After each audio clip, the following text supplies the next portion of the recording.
As we end week 5, I did want to talk about some of the questions from week 4, which actually really weren't pertinent to week's 5 content, which is why I didn't post this earlier.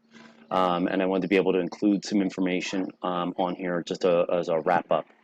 First thing that I want to talk about, someone in the exit ticket asked how long the videos would be available. And they should be available while you are enrolled at Westchester. I don't plan to make the course inactive. Whenever I teach a course, it's actually a new course in D2L, so the old one still exists. Second question, someone asked a really good question, and I'm just going to put it right here, about coaching teachers and selecting appropriate materials. And, a lot of the Google Docs, you had similar suggestions, and some of that's probably because of the programming that you've had as a reading specialist and in other coursework. But one of the things I would say to you about this question here is I actually think it's a really good thing when teachers across classrooms are using similar strategies, because then the students are hearing the same language and they're often then able to learn more consistently. And so it's not a bad thing to be, if you're a coach, a support teacher, a classroom teacher, and all kind of working with kids, that you're, kind of implementing some similar things. Plus, then you can talk to other teachers who are doing it and how's it working for you and what might you do differently. But I do have a suggestion for you if you are looking for other strategies. You can I highly recommend 2 books. One is called the Reading Strategies book, and one is called the Writing Strategies book. And you can, go to Heinemann. You probably can get this from Amazon. Really nice thing about this book is the way it's organized. So you'll see that they have different goals in the book. So reading engagement. So if you have students struggling with stamina or reading engagement, you can work with these strategies that she has suggested. If students, struggle with fluency or, accuracy or comprehension, and thinking, even breaks it out to plot setting, characters, here's themes, and then it gets into nonfiction as well.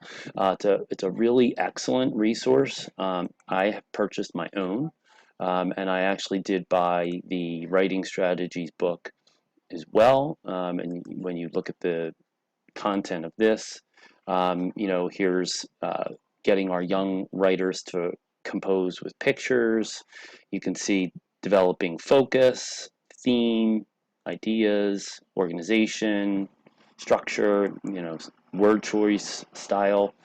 So they're just a great resource for you to consider. This class itself isn't really technically the teaching coaching part of it. It's really about the process of getting students to look at data and setting goals. But I imagine that as you continue your coursework into next year, that probably will be addressed further in your next classes. One last thing I wanted to just mention for for those of you who have not done your final yet, you have here, let's see, just waiting for my content to come up. The final is at the very bottom, and so you want to make sure that you're reading the case study that's under the part that says final. This case study is just a sample case study that you can see data-wise in action. Certainly you can use that to help you thinking about your response to this case study, which is going to be about a school in Bedford Falls. So, excuse me, that's not the right one. Starts out with, Bedford Falls Middle School is a suburban school setting, et cetera, et cetera. So, yeah, you want to make sure you do that. And lastly, I just wanted to make a note. Grades are due for me in the Westchester grading system on July 5th, no later than 3 p.m. So if you are not able to finish today for some reason, just let me know, and or if there's anything you haven't finished in week 5, you still have time to do that. Just wanted to let you know. If you think you're going to be submitting something on the 5th of July, let me know so that I can work out time-wise to make sure that I'm submitting the grade in a timely manner.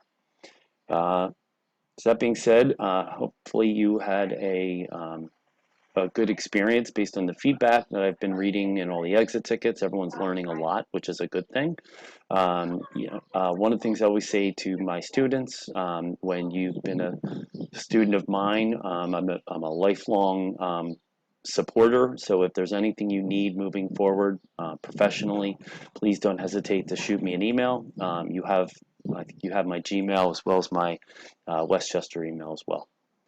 It's been a great course. I actually, the feedback that you provide helps me to make adjustments for the next cohort. So we'll keep that in mind.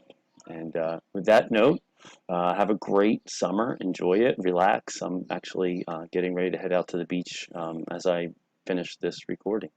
Have a great summer.